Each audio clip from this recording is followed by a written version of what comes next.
US ഇറാനിലെ 3 ആണവ കേന്ദ്രങ്ങൾ ലക്ഷ്യമിട്ട് ആക്രമണം നടത്തി.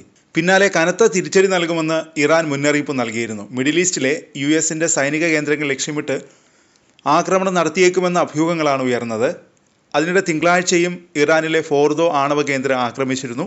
തുടർന്ന് തിങ്കളാഴ്ച തന്നെ ഇറാൻ ഖത്തറിലെ US താവളങ്ങൾക്ക് നേരെ 6 ബാലിസ്റ്റിക് മിസൈലുകൾ വിക്ഷേപിച്ചു. പിന്നാലെ ഖത്തറിലെ അമേരിക്കയുടെ അൽ ഉദൈദ് വ്യോമതാവളത്തെ ലക്ഷ്യമിട്ട് മിസൈൽ ആക്രമണം നടത്തിയതായി ഇറാന്റെ ഇസ്ലാമിക് റവല്യൂഷണറി ഗാർഡ് കോർപ്സ് ഔദ്യോഗികമായി സ്ഥിരീകരിച്ചു. 1996 അൽ ഉദൈദ് സൈനിക താവളം സ്ഥാപിച്ചത്.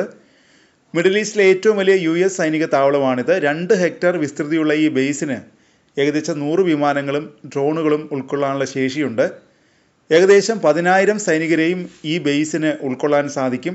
US സൈനിക താവളങ്ങൾക്ക് നേരെ ഇറാന്റെ ആക്രമണമുണ്ടായെന്ന് ഖത്തർ സ്ഥിരീകരിച്ചു. ആക്രമണത്തെ അപലപിച്ച ഖത്തർ മിസൈലുകളെ പ്രതിരോധിച്ചുവെന്നും വ്യക്തമാക്കി. ഖത്തർ വ്യോമ പ്രതിരോധ സംവിധാനങ്ങൾ ഫലപ്രദമായി പ്രവർത്തിച്ചുവെന്നും US ബേസ് നേരത്തെ ഒഴിപ്പിച്ചുവെന്നും ഖത്തർ വ്യക്തമാക്കി. അതിനിടെ ഏറ്റവും ഒടുവിൽ ഇറാഖിലെ മിലിറ്ററി ബേസും ഇറാൻ ആക്രമിച്ചിരിക്കുന്നു. ഇറാഖിലെ താജി സൈനിക താവളത്തെ ലക്ഷ്യമിട്ട് ഇറാൻ ഡ്രോൺ ആക്രമണം നടത്തിയതായാണ് റിപ്പോർട്ട്. ഇറാഖിൻ്റെ തലസ്ഥാനമായ ബാഗ്ദാദിൻ്റെ വടക്ക് ഭാഗത്തായാണ് ഈ മിലിറ്ററി ബേസ് സ്ഥിതി ചെയ്യുന്നത്.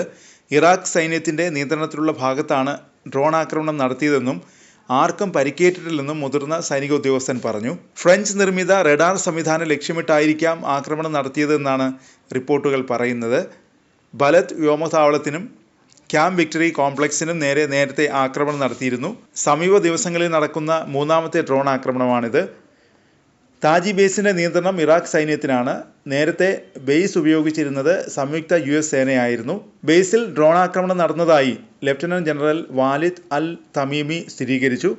നാശനഷ്ടങ്ങൾ ഉണ്ടായിട്ടില്ലെന്നും കൂടുതൽ വിവരങ്ങൾ ഉടൻ അറിയിക്കുമെന്നും അദ്ദേഹം അറിയിച്ചു. ആക്രമണത്തിൻ്റെ പശ്ചാത്തലത്തിൽ സൈറനുകൾ മുഴങ്ങി.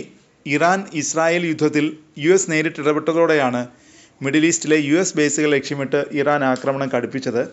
Qatar, Bahrain, Kuwait, United Arab Emirates, Saudi Arabia എന്നിവയാണ് ഏറ്റവും കൂടുതൽ US സൈനികരുള്ള രാജ്യങ്ങൾ.